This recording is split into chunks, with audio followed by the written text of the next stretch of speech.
up, y'all? What's up, Who That Nation? What's up, y'all?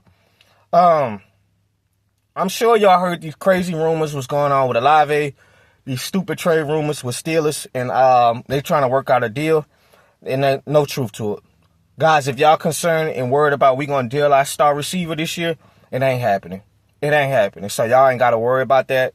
We ain't gotta be tossing and turning. This kid has been phenomenal for us when he's been on the field. I give him a B+ grade. I'm not so ready to give him an A because I'm still waiting on that elite Pro Bowl season. But so far, he's been as good as advertised. So I'm gonna read y'all some numbers real quick for his first 3 seasons and compare him to what's going on with the rest of his draft class. So, first season, 72 catches, 1,042 yards, 4 touchdowns. Second season, 87 catches, 1,123 yards, 5 touchdowns. Third season, 32 catches, 400 yards, and 1 touchdown, which was last season. So, first season, he played in 15 games. Second, 16 games last season. Obviously, he had all the concussion problems. 8 games. So, he's had 4 concussions in 3 seasons. But other than that, when you look at his total numbers of his career so far, 191 catches, 2,565 yards, and 10 touchdowns. And he's been damn good. And we got to figure out these concussions because you're not even 25, 26 yet, bro. And you have 4 concussions already, which is scary. You want Derek Carr to put the ball in a better spot while you running a skinny post, leading the guy into the damn crazy safety. And I've heard that safety is not prone to giving guy to making nasty hits. I can't even think of his name right now. I don't know if it's Woods or something. I forgot his name, guys. What difference does it make? Who gives a damn about the Carolina Panthers? The point I'm trying to make, you want to put the receiver in the best position on that skinny post route. I just don't even throw it, bro. It's just ridiculous. And it's just like 1 year, I don't know if it was his sophomore year. I think a rookie year, he caught a pass in the end zone.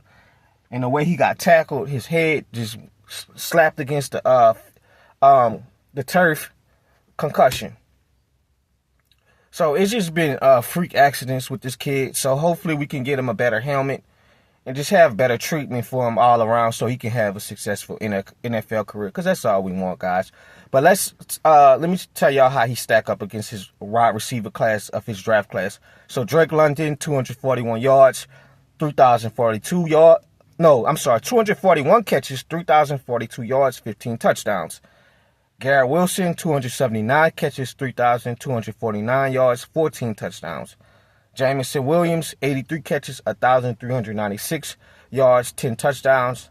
Jahan Dotson, 103 catches, 1,257 yards, 11 touchdowns. He's been a bust. Treylon Burks. Let me read y'all this real quick. Treylon Burks went in the first round later in that round, right? Treylon Burks as a total career, guys. 53 catches, 699 yards, and 1 fucking touchdown. And that's who you picked to give up A.J. Brown. That was A.J. Brown replacement. He's not even the second best receiver on his team. That is pathetic, Burks. And last but not least, the crash out. George Pickens, 174 catches, 2,841 yards, 12 touchdowns. As far as I'm concerned, to me, Chris Olave is probably, I don't care, and I may be biased. I don't give a damn. I think he's the best receiver in this class. I think it's you could toss and turn with Garrett Wilson and Chris Olave. Don't get me wrong, London is a good receiver, but I feel like he's maxed out to, it's like his separation can be a problem with London. And it's like they have to move him around to be successful. It's like Olave, it's like he works on the outside. He could work on the inside. He's so crafty and smooth with his routes. He knows how to create great separation from watching him. He knows how to run every route in a route tree very well. He's literally to me like a Terry McLaurin. Literally. And you see the potential. You just want him to be healthy. And my only knock with him in game is, bro, when you going up for these deep routes and deep passes, bro, go get the ball. That's the only thing with this kid. Go get it. Go attack it. Stop waiting for it to come to you. You have to go up there and go get that ball, bro. He needs to be better with his go and get the ball in deep ball coverage. That's what he needs to work on. Coming back to the ball. You know, go attack it. Stop playing pretty. Go up there and go get it. But him and Garrett Wilson have, to me, you know, don't get me wrong, Drake London is phenomenal, but I feel like it's more of a higher ceiling with Garrett Wilson and Olave with the explosion in and out of cuts. Olave's not really a after the catch guy like that, you know, but other than that, you could see the talent. He's only going to get better. You're not even 25, 26, so the sky's the limit for this kid. But as for the Steelers trade and all of this shit, you just traded George Pickens for a third round. So you think you may try to lowball. You think you about to lowball us? Because Chris Olave has been better than George Pickens. So if you don't want to give us a first round draft pick, then get off our phone. I don't want a second round pick. I'm not trading guys, listen to this. Why in the hell would I trade my first round pick that I drafted years ago for a second round pick for the Steelers, from the Steelers? Why would I do that? And it's not like this kid has been a bust. He's been extremely productive. You just need him to stay on the field. So they're going to try to lowball us, and we're not lowballing. And at the end of the day, it only makes sense to put your young two quarterbacks in a great position. You want to put Tyler Shook or Spencer Rattler in the best position they can be in. Because Rashid Shaheed is not a number one right now, guys. He's not. I love Rashid Shaheed, but he's still getting better. He's still learning how to run the route tree. He's still learning how to manipulate defenses and zone coverages. He's still learning. But both those kids, we probably got one of the two best underrated wide receiver duos if they can stay healthy and have a quarterback that can get them the ball consistently. That's the only thing we're waiting on. A quarterback to get them the damn ball consistently. But other than that, there's no truth to it, guys. We're not trading one of our best players on the team. You know, he's Pro Bowl caliber talent. You be patient, and you want to put these quarterbacks in the best position. And then you trade Chris Olave, then you're going to have to find another damn receiver to replace him. We don't have time for that. You know, we're rebuilding right now, but that's one of the players that I'm not trading him, bro. I'm sorry.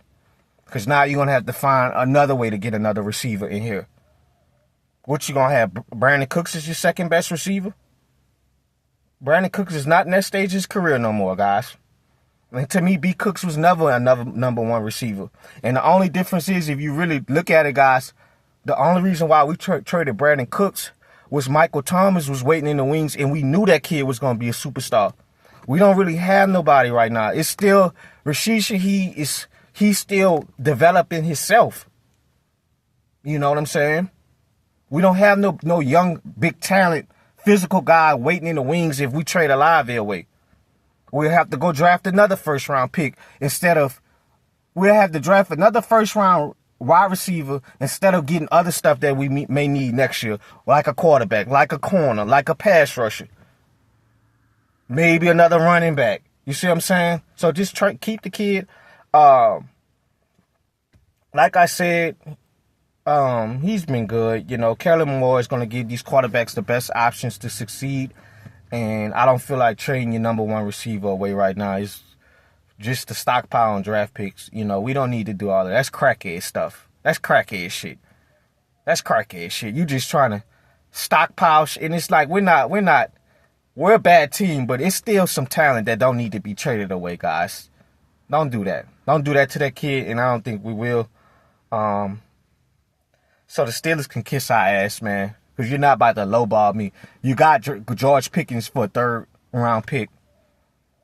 And you just what they going to try to do, guys.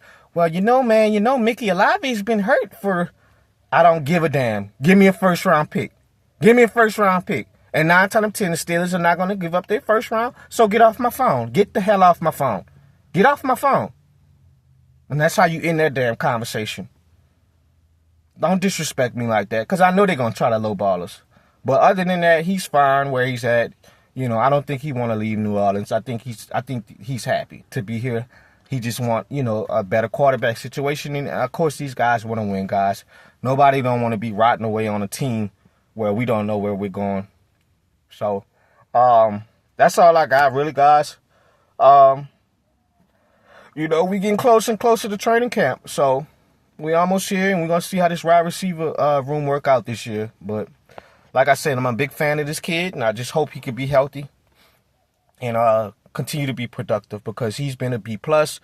And, you know, I'm not ready to give him an A yet, because we want these numbers to improve.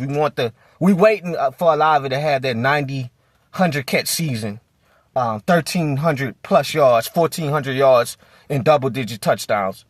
You know, the one thing I want him to find the end zone a little bit better, man. And we got to maybe draw up better plays for him to get in the end zone, because there's no reason why your highest touchdown total is 5 touchdowns.